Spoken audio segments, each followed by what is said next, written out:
प्रशांत sir, ये जो scene शुरू हुआ है जिसमें एक गठबंधन है, उस गठबंधन के जो दो मेन पार्टियां हैं, वो दोनों पार्टियां अपने अपने इंडिविजुअल कैंडिडेट घोषित कर रही हैं। एक जेडीयू घोषित कर रही है, एक भाजपा घोषित कर रही है।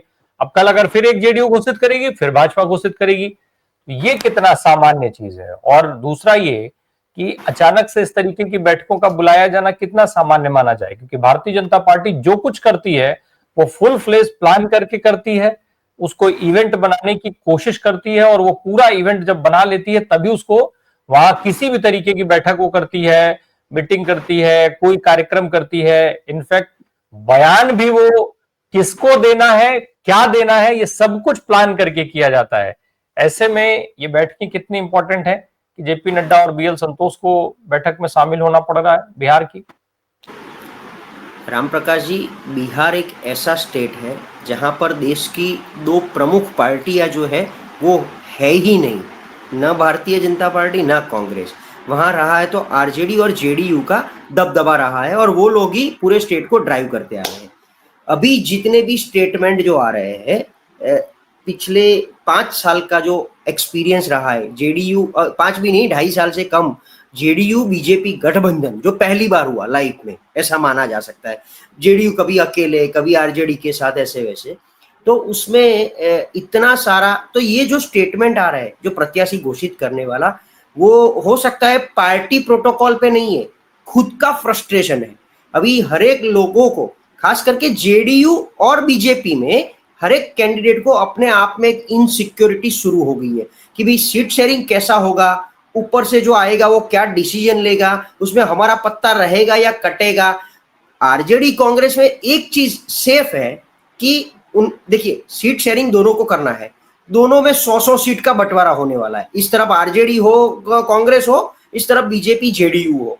भी 100-100 में कांग्रेस का एक चीज पॉजिटिव है जो लोकसभा में भी उन्होंने बोला था कि जहां कहीं सीट शेयरिंग फॉर्मूला में कॉम्प्रोमाइज करना पड़ेगा तो कांग्रेस पूरे देश में रेडी है वो करने के लिए। ठीक उसी तरह बिहार में कांग्रेस का एक रेडीनेस मेंटली है कि हमें इस बार पूर्ण सत्ता चाहिए, और ऐसे लोगों जो 5 साल चला सके। मतलब वो तेजस्वी अकेला भी हो तो चलेगा, और तेजस्वी का नाम सिर्फ इसीलिए डिक्लेयर नहीं हो रहा है कि अगर उनका नाम आएगा तो ये बीजेपी, जेडीयू या एनडीए वाले इतने सारे सोशल मीडिया पे धूम मचा देंगे, जंगल राज से लेके, गुंडागर्दी से लेके, परिवारवाद से लेके। तो कांग्रेस को देखिए, वैसे भी सत्ता में दोनों नहीं है, ना बीजेपी ना कांग्रेस, पर बीजेपी तो सत्ता में आने के लिए बहुत ट्राई कर रही है। और महाराष्ट्र का कैसे डुप्लीकेशन हो जाए, रेप्लीकेशन हो जाए बिहार में, उसके पूरा मतलब एक फॉर्मूला तैयार हो चुका है अंदरूनी कि महाराष्ट्र वाली हो जाए, नीतीश कुमार 25 से कम सीट लेके आ जाए। लेकिन अड्डी फंसी हुई है, अगर नीतीश कुमार को आप सीएम नहीं बनाते तो सेंटर में वो कभी भी आपकी वो डोरी खींच लेगा, वो आपकी सत्ता हिल जाएगी ऊपर। और तो क्या किया जाए, तो नीतीश की या जेडीयू को धराशायी करना पड़ेगा। अभी वो भी तय है कि 100 सीट से ज्यादा सीट पे बीजेपी लड़ नहीं सकती है। इसीलिए आप देखो तो प्रशांत किशोर को एग्रेसिवली मार्केट में मतलब छूटे सांड की तरह फेंक दिया है कि कुछ भी हो जाए भाई प्रशांत, आप जाके 15% वोट शेयर लाओ, 25 के आसपास सीटें लाओ, तब जाके हो सकता है कि अगर बीजेपी और प्रशांत किशोर का गठबंधन पॉसिबल हो जाए तो जेडीयू को किनारे कर सके किसी और मैटर पे। तो क्योंकि देखिए, प्रशांत किशोर भी सिंगल हैंड इस बार कुछ नहीं करने वाले, उनको डबल डिजिट में सीट मिल जाए तो बहुत अच्छी बात है, आएगी लेकिन डबल डिजिट में आए तो बहुत अच्छी बात है। तो और वो खुद बोल रहे हैं कि नीतीश को 25 सीट नहीं आने वाली। अभी प्रशांत किशोर जैसे आदमी ओपन फोरम में बोलते हैं कि 25 सीटें नहीं आने वाली है। 2 सूत्र आए हैं बाहर, एक 25 से 30, फिर से नीतीश, और प्रशांत किशोर बोल रहे हैं 2025, नीतीश सिर्फ 25, मतलब 25 के अंदर सीट आने वाली है। तो ये सब झमेले में, अच्छा मैं भी बिहार में 10-15 दिन पहले गया था, पटना में, मैंने आपको बताया था, मैं तो बीजेपी कार्यालय गया था। तो लोगों को मिला कि भाई आपको क्या मोटिवेशन क्या है लाइफ में बीजेपी के लिए, आप जो ये सब गमछा वमछा डाले हो फिर घूम रहे हो, यहाँ तो आरजेडी जेडीयू है। तो बोले वही हमारा कंफ्यूजन है कि हमको मेहनत क्यों करना है, हम यहाँ जो भी मेहनत करेंगे किसके लिए, क्योंकि हम जितने भी सीट पे लड़े, हम सीएम बनने, हमारा कोई प्रत्याशी सीएम बनने वाला नहीं है। डेप्यूटी सीएम जो बनेगा वो पपेट बनने वाला है, जिसको सिर्फ और सिर्फ नीतीश या जो भी इंस्ट्रक्शन आएगी उसके ऊपर काम करना है, उसकी खुद की चलने वाली नहीं है। मतलब बीजेपी के कार्यकर्ताओं का सेक्रेटरीट में कुछ चलता नहीं है, अधिकारी उनकी सुनते नहीं है, और अधिकारी तो सब नीतीश के जी के ऑरा में है। तो ये जो पूरा सर्कल रचा गया है, आप बिहार के परिप्रेक्ष्य में, अच्छा ये सबके ऊपर चिराग पासवान जो हवामान निष्णात के तौर पे जाने जाते, मतलब उनके फादर जाने जाते थे, अभी उनका रुख रवैया देख लो, बहुत ही 50-50 और मतलब फ्लो जैसा है कि जैसा फ्लो आगे बढ़ेगा। उन्होंने तो डिक्लेयर कर दिया हम तो 243 पे लड़ेंगे। अभी वो लड़े अगर, अच्छा वो अगर 6 सीट 20 सीट 15 सीट उनकी जो फॉर्मूला चल रही है एनडीए के साथ, 20 सीट के ऊपर लड़ने के बाद आज की तारीख में उनके खुद के तो मंत्रिमंडल में कोई है नहीं, तो उनको क्या मिलेगा? अगर चिराग पासवान कुछ भी आगे आते हैं तो उनको सेंटर में मिल गया, अलग बात है। यहाँ क्या मिलेगा बिहार में? बिहार में उनका से क्या रहेगा?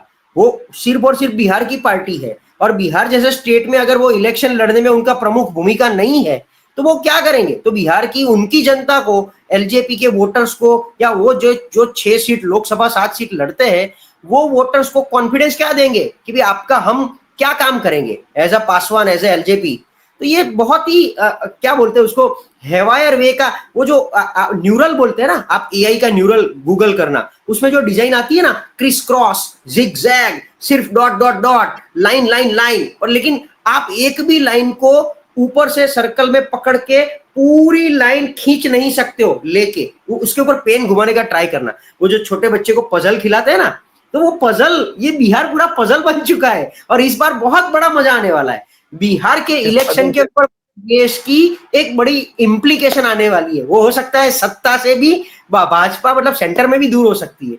जी राम प्रकाश। प्रशांत सर, एक पजल से एक इंटरेस्टिंग चीज आई। प्रधानमंत्री जो पुणे जा रहे हैं, क्यों जा रहे हैं वो मैं जरा दर्शकों को बता देता हूँ। प्रधानमंत्री जी वहां जो है वो एयरपोर्ट का उद्घाटन करने जा रहे हैं। इसके अलावा वो वंदे भारत और एक और कौन सी ट्रेन, उस ट्रेन को हरी झंडी दिखाएंगे, और एक थर्मल पावर प्रोजेक्ट का उद्घाटन करने, शिलान्यास करने कुछ जा रहे हैं। सर एक पजल मेरा भी मतलब मन कर रहा है खेलने का। हम लोग ये बता सकते हैं कि वो थर्मल प्लांट किसका होगा? आई थिंक मुझे अदानी का है। आई थिंक A1A2 किसी का होगा, और क्या है? अदानी का थर्मल पावर प्लांट है। आई थिंक दर्शकों में भी किसी का इंटरेस्ट हो तो बता सकता है कि वो थर्मल प्लांट किसका होगा जब प्रधानमंत्री जा रहे हैं। प्रशांत सर, अब आखिर इस मशीनरी से कैसे पार पाएंगे? विपक्ष के पास केवल एक ही माध्यम है, वो है जनता के बीच बराबर बने रहना, ठीक उसी प्रभाव के साथ जिस तरीके से वोटर अधिकार यात्रा के दौरान दिखे। लेकिन भाजपा हर बार चुनाव के लास्ट मोमेंट पर कुछ न कुछ ऐसा नया लाती है जिससे पूरा नैरेटिव बदलता है। बिहार क्या उससे अछूता रह पाएगा? श्याम सर, देखिए, हम जितनी भी पॉलिटिकल बातें जो करते हैं 5 साल मतलब चुनाव के पहले, वो सब मैक्रो लेवल की होती है, मुद्दे की होती है, बट एक्चुअल चीज कौन जीता था? तो वोटर्स को बूथ तक ले जाना, और खास करके 5 बजे बाद जो वोटिंग परसेंटेज ऑटोमेटिकली जो बढ़ जाता है, जो राहुल गांधी ने भी ध्यान मतलब कहीं ना कहीं ध्यान में लाए हैं, और ओवरऑल भी आप देख लो, हम भी बूथ लेवल तक काम कभी करते हैं जब सिटी में होते हैं, जब हम मतलब छोटे हुआ करते थे, तो 5 से 6 का जो वोटिंग है वो बहुत ही मायने रखता है। ये मशीनरी की बात जो कर रहे हैं, चाहे जितना भी आप इम्प्रेस कर लो, लोगों के बीच में चले जाओ, स्वयंभू जब तक मतदान नहीं होता है, स्वयंभू लोग बूथ तक नहीं जाते और वोट नहीं डालते, बातें चाहे जितनी भी कर लो, गुब्बारा कितना भी दिखा दो, वोट पड़ना जरूरी है। तो वोट देने के लिए, बूथ तक ले जाने के लिए आरजेडी, कांग्रेस या गठबंधन, कोई भी, इवन इस तरफ बीजेपी एनडीए ले लो, तो उनको अपने वोटर्स को बूथ तक ले जाना है। जब वो जाएंगे ही नहीं, वोट ही नहीं करेंगे, तो आप कैसे जीतोगे? तो वो एक बहुत जरूरी है। मशीनरी के सामने देखिए, इस बार महाराष्ट्र में एक स्पेसिफिक कम्युनिटी की वोट ज्यादा थी, तो उसको काटनी मतलब बढ़ानी थी, यहाँ पर काटनी थी। जो बात आ रही थी, जो लास्ट टाइम भी हमने किया था कि घट रहे हैं, क्योंकि यहाँ अगर वोट बढ़ेंगे तो वो हमारे नुकसान में है, और प्लस भाजपा सत्ता में आने वाली नहीं है, मतलब वो फ्रंट पे नहीं आने वाली है। और लास्ट बात कि हम जितनी भी बातें कर रहे हैं, मुद्दे कहाँ है? बिहारी, बहारी, पलायनवाद, फैक्ट्री नहीं आना, गुजरात का भी कहीं ना कहीं जिक्र किया गया था लालू यादव से कि वोट हम दे और फैक्ट्री आप वहां डालो, ऐसी बात थी। तो ये सब चीजों में जो हार्ड कोर ग्राउंड के जो मुद्दे हैं वो ये पूरे इलेक्शन दौरान में बाहर गायब हो चुके, उनका ही पलायन हो चुका है, मुद्दे का पलायन हो गया है। तो उसको लाना पड़ेगा सेंटर पे। जो तेजस्वी ने बहुत ठोक ठोक के बोला था 10 लाख नौकरियां देंगे, तो उसमें से क्या हुआ, और इस बार आएंगे तो कैसे देंगे। और नीतीश कुमार ने तो दोनों एंड पे काम कर लिया है, जेडीयू में भी, मतलब तेजस्वी के साथ भी किया, मोदी के साथ भी किया।